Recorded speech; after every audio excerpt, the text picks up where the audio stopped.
Baptis 7 kali. Benar 7 atau 9? 7. 7 kali. 7 kali. Itu apa itu? 7 kali. Kenapa itu? Ada apa itu? Nah, ini untuk dasar fondasinya ya. Untuk di Kristen itu supaya bisa mengerti kenapa kok bisa ada orang yang dibaptis berkali-kali. Ya. Ini karena posisinya saya bukan masuk sebagai orang awam.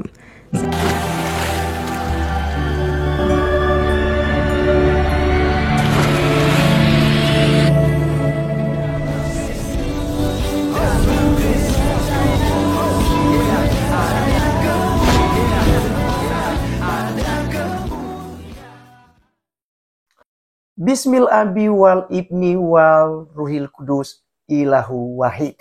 Demi nama Bapa, Putra, dan Roh Kudus Allah yang Esa. Pada video kali ini teman-teman sekalian, kita bersyukur di mana Tuhan memberikan kesempatan bagi kita untuk bertemu kembali di channel ini. Dan pada kesempatan ini kita akan membahas ya mengenai seorang mu'alaf asal Pontianak ya. Kebetulan teman-teman sekalian, saya tahu kota Pontianak, tapi saya tidak tahu dia tinggal di mana ya. Dan sekarang udah menjadi Islam dan kita harus mereaction dan juga mengcounter karena dia menyesatkan banyak orang. Di mana dia katakan dia dibaptis sebanyak 7 kali gitu ya. Nah, ini menarik sekali untuk kita kupas kembali ya. Oleh karenanya kita simak dulu tentang ocehannya dan takianya berikut ini. Baik, di video sebelumnya itu tercantum komentar ya di kolom komentar yang cukup membuat orang tersentak ya.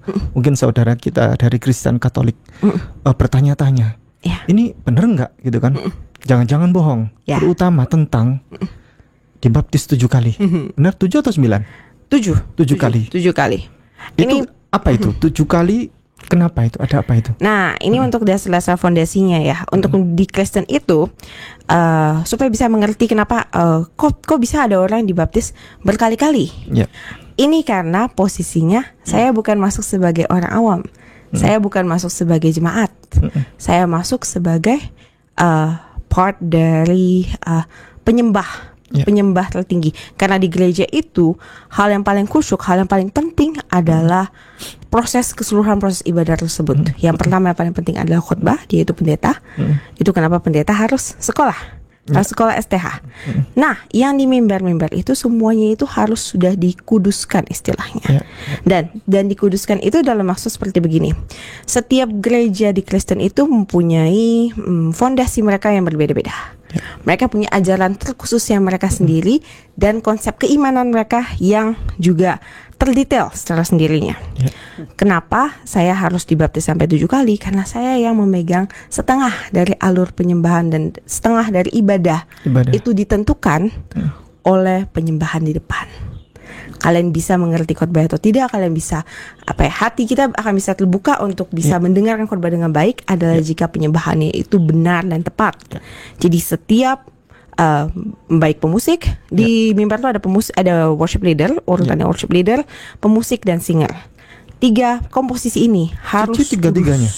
Saya sudah pernah 3-tiganya. Oh. Karena masih bisa 3-tiganya. Worship leader, pemusik dan singer. Betul.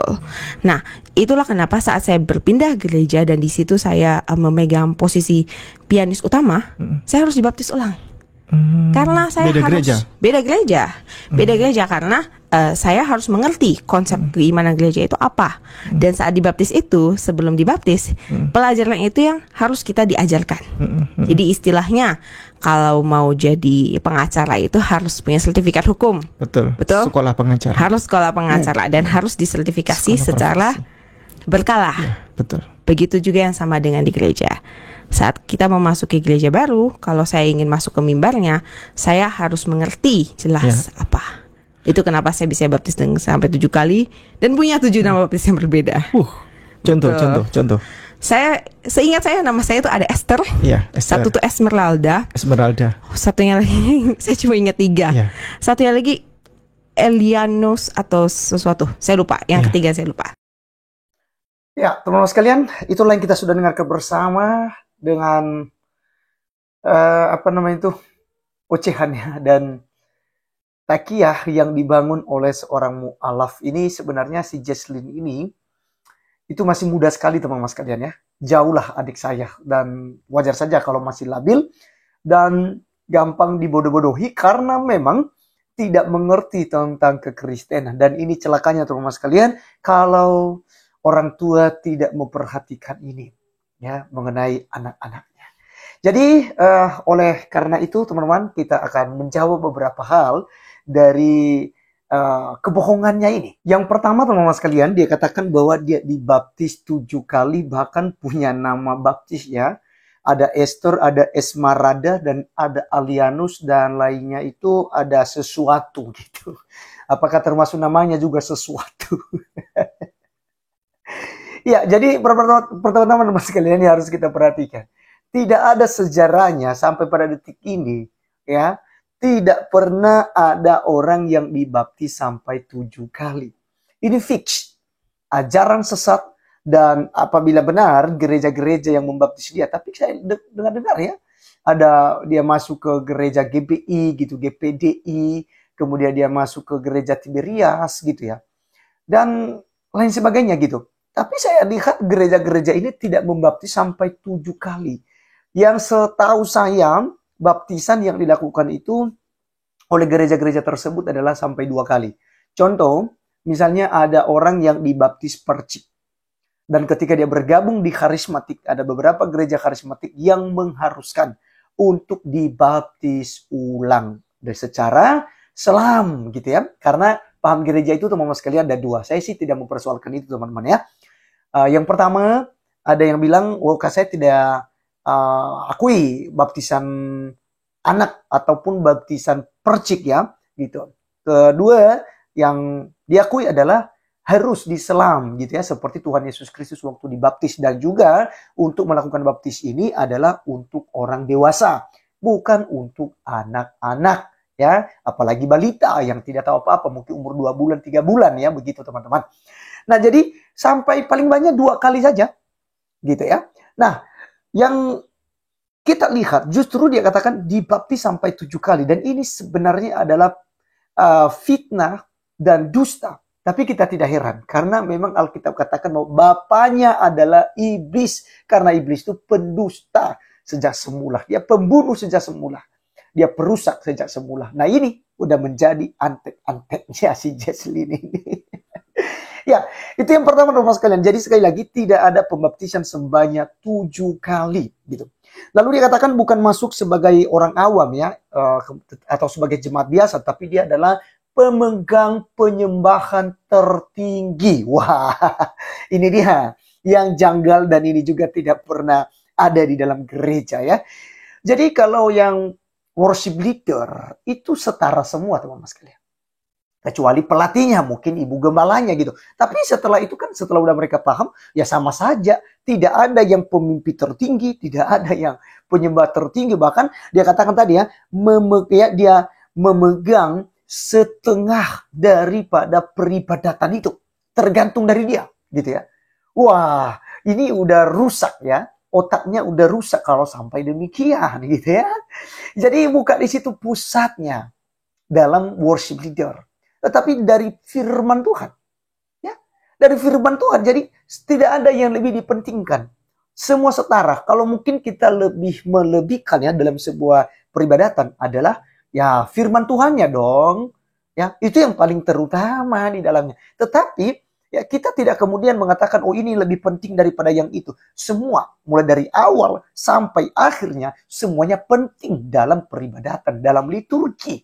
Ya, untuk peribadatan dalam gereja. Ya, jadi itu tidak ada. Itu pasti kebohongan teman-teman sekalian. Itu pasti palsu. Ya, dan yang diserupakan. Ini saya pikir ini penyembah-penyembah yang tidak benar gitu ya. Kemudian dikatakan apa namanya itu?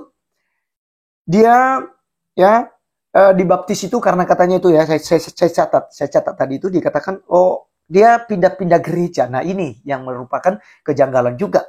Pindah-pindah gereja, itu artinya tidak bertumbuh. Itu berarti ya tidak konsisten. Motivasinya apa? Ini kah? Mau amplop. Karena dikatakan dia adalah musisi. Ya, seorang pemusik. Otomatis, jika memang pindah-pindah gereja, ini fix. Motivasinya ini teman-teman sekalian. Ya, cari duit, cari cuan.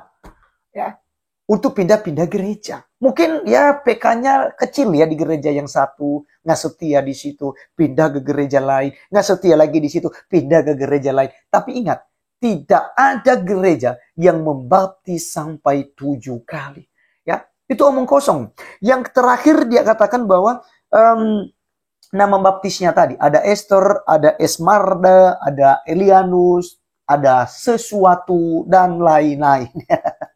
Ya, jadi teman-teman sekalian ini fix bahwa orang ini ya, si Jason ini adalah seorang pembohong, seorang pendusta. Dan apabila ini Kristen seperti Islam, ya, oknum-oknum Islam yang suka demo, suka menuntut, suka melaporkan, ini si Jason pasti kena pidana. Karena dia akan menyebarkan tentang kesesatan mengenai kekristenan. Anda pindah ke Islam, silakan, no problem. Itu hak Anda. Tapi jangan kemudian Anda menarasikan dan apalagi fitnah kekristenan secara salah, secara kurang ajar ya, seperti yang disampaikannya ini. Karena tidak ada dalam ajaran kekristenan. Nah, teman-teman sekalian, sedikit dalam baptisan. Ya, teman-teman harus memperhatikan bahwa ada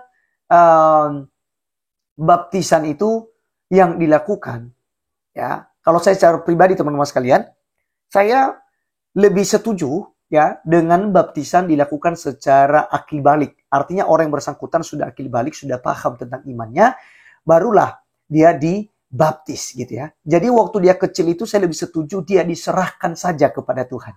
Ya, tetapi gereja-gereja Injili, Martin Luther, ya, aliran Martin Luther misalnya, Martin Luther itu mereka membaptis secara bayi, kemudian setelah sudah akil balik nanti disidikan ya. Nah, jadi teman-teman sekalian, mungkin ini ya yang kemudian gereja-gereja itu membaptis ulang. Misalnya dia udah baptis waktu kecil, dia dibaptis ya, tetapi ketika udah besar lalu dia belajar ke gereja karismatik atau gereja Injili ya, menggunakan baptisan selam dan tidak percaya atau tidak mengaku misalnya baptisan percik. Nah, hanya di sini saja dia dibaptis. Setelah itu dia mau pindah ke gereja manapun, apakah kembali kepada gereja asalnya ataupun kembali kepada gereja-gereja yang lain gitu ya. Kemudian pindah ke gereja Reform misalnya, ke gereja apa itu namanya Injili, Martin Luther, gereja karismatik, Pentakosta, tidak akan dibaptis lagi. Kalau ada, gereja tersebut harus dilaporkan kepada PGI atau PGLII atau KWI. Harus dilaporkan mereka. Itu pasti gereja sesat jika membaptis sampai 7 kali. Ya. Nah, jadi teman-teman sekalian, inilah sifat mereka dan tujuan mereka dalam merusak kekristenan.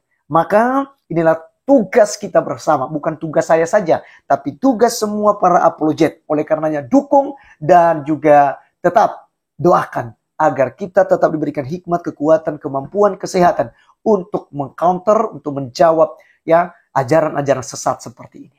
Baik, teman-teman sekalian, jangan lupa juga untuk follow TikTok saya, yaitu TV Laskar Kristus. Kita ketemu di TikTok, kita live di sana, dan kita bisa diskusi. Sekian video kali ini, sampai ketemu di video berikutnya. Tuhan Yesus memberkati kita. Salam.